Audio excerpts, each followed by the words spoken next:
Assalamualaikum warahmatullahi wabarakatuh. Selamat pagi anak-anak. Hari ini kita akan belajar tentang bahasa Indonesia, yaitu menyimak dongeng fantasi. Selamat pagi anak-anak hebat. Semoga hari ini kita semua dalam keadaan sehat dan tetap semangat ya. Nah, sebelum kita melanjutkan pembelajaran, mari kita tahu dulu tujuan pembelajaran hari ini. Yang pertama yaitu dengan pelajaran hari ini kita mampu menganalisis dan mengevaluasi informasi berupa gagasan, pikiran, perasaan, pandangan, arahan atau pesan yang akurat dalam teks narasi. Yang kedua, peserta didik mampu mengeksplorasi dan mengevaluasi informasi dalam dongeng fantasi yang disimak. Nah, sekarang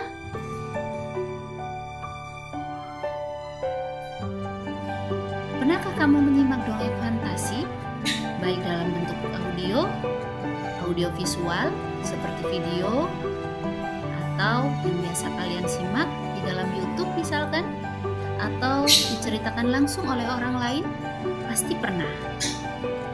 Nah, masih ingatkah kamu dengan tokoh-tokoh yang dikisahkan dalam dongeng fantasi yang kamu simak selama ini? Misalkan, ada beberapa contoh tokoh cerita dalam cerita fantasi yang kamu simak atau kamu dengarkan. Ada beberapa contohnya seperti Putri Duyung, Putri Salju, Cinderella, Si Kancil, atau Abu Nawas. Pasti kalian pernah mendengar atau bahkan membaca secara langsung cerita-cerita dengan tokoh tersebut. Selanjutnya, bagaimana pesan moral yang terdapat dalam cerita tersebut? Pesan moral apakah yang masih kamu ingat berdasarkan dongeng fantasi yang pernah kamu simak? Tentu kalian masih ingat. Ada salah satu contoh cerita tentang Malin Kundang yang tentu saja cerita Malin Kundang tersebut juga memiliki pesan moral di dalamnya yang bersifat di dalam. Yang pastinya pesan moral itu bisa kamu laksanakan dalam kehidupan sehari-hari. Nah, tahukah anak-anak betapa pentingnya keterampilan menyimak dalam kehidupan kita, terutama di kehidupan sehari-hari? Termasuk salah satunya yaitu menyimak dongeng fantasi. Bagaimana pesan moral yang ada di dongeng fantasi tersebut juga akan sangat bermanfaat untuk membangun karakter sesuai dengan profil pelajar Pancasila yang akan kalian dapatkan pada pembelajaran kali ini. Nah, setelah ini guru akan memberikan salah satu contoh cerita fantasi atau dongeng fantasi tentang kura-kura dan monyet yang tersesat. Kura-kura dan monyet yang rakus. Dan setelah Bu Guru perlihatkan tampilannya, silakan kalian mulai menyimak. Kura-kura dan monyet yang rakus.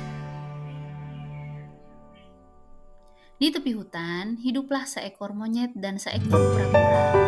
Pada suatu hari, monyet mengajak kura-kura menanam pohon pisang.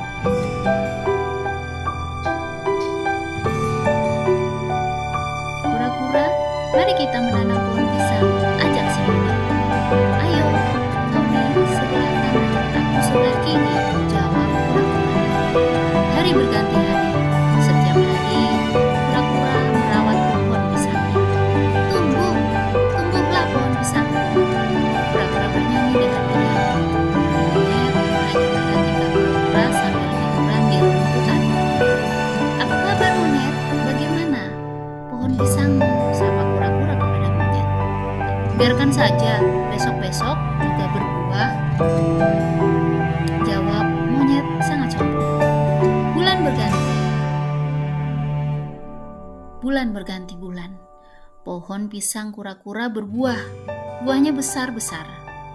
ia akan mengundang kawan-kawannya untuk diajak berpesta pisang, dan sebaliknya pohon pisang monyet mati karena tidak pernah dirawat. Pisang tanaman kura-kura siap dipanen. Bagaimana cara memetik buah pisang ini? Pikir kura-kura. Mungkin monyet mau membantuku. Kura-kura lalu meminta bantuan kepada monyet. Maukah kau membantuku memetik buah pisang ini? Tanya kura-kura. Aku bersedia, tetapi buah pisang itu nanti dibagi 2, jawab monyet. Baik, jawab kura-kura. Monyet itu memanjat pohon pisangku. Pohon pisang milik kura-kura. Bau harum buah pisang sangat menggoda selera monyet. Ia lupa akan janjinya kepada kura-kura yang menunggu di bawah pohon pisang. Nyet, nyet, mana pisang bagianku? Teriak kura-kura. Sebiji pun tidak ada, jawab monyet rakus. Nyet, ini pohon pisangku. Rengek kura-kura hampir menangis. Kura-kura mulai menangis, hatinya sedih bercampur marah. Dia lalu menggoyang-goyangkan pohon pisang itu. Tiba-tiba, apa yang terjadi? Pisang itu tumbang. Monyet itu jatuh. Dia mengerang kesakitan. Tubuhnya tertimpa batang pohon pisang. Ampun kura-kura, tolong aku. Aku menyesal, kata monyet. Tetapi kura-kura sudah berlalu. Ia mencari sahabat baru. Dikisahkan kembali dari berbagai sumber. Ini tadi adalah sebuah dongeng fantasi yang berjudul Kura-kura dan Monyet yang Rakus. Setelah kalian menyimak cerita tersebut, setelah ini kalian silahkan berkelompok dengan teman-temanmu, ya, dan bentuk satu kelompok yang terdiri dari 4 anak. Tuliskan amanat yang terdapat dalam cerita yang kalian simak tadi. Setelah itu, hasil dari yang kalian tuliskan, setiap kelompok masuk untuk maju satu persatu untuk mempresentasikan di depan kelas. Terima kasih dan silakan kalian laksanakan dengan baik.